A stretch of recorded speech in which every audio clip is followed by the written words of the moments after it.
எழுதிய நற்செய்தியிலிருந்து வாசகம். அதிகாரம் 17, இறை வசனங்கள் 11 தொடக்கம் 19 வரை.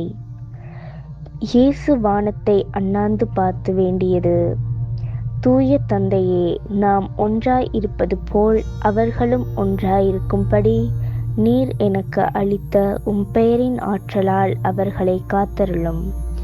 நான் அவர்களோடு இருந்தபோது நீர் எனக்கு அளித்த உம் பெயரின் ஆற்றலால் அவர்களை காத்து வந்தேன், நன்கு பாதுகாத்தேன்.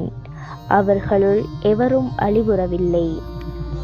மறைநூலில் எழுதியுள்ளது நிறைவேறும் வண்ணம் அழிவுக்குரியவன் மட்டுமே அழிவுற்றான். இப்போது உம்மிடம் வருகிறேன். என் மகிழ்ச்சி அவர்களுள் நிறைவாக இருக்கும்படி நான் உலகில் இருக்கும் போதே இதை சொல்கிறேன். உம் வார்த்தையை நான் அவர்களுக்கு அறிவித்தேன். நான் உலகை சார்ந்தவனாய் இல்லாதது போல் அவர்களும் உலகை சார்ந்தவர்கள் அல்ல. ஆதலால் உலகம் அவர்களை வெறுக்கிறது.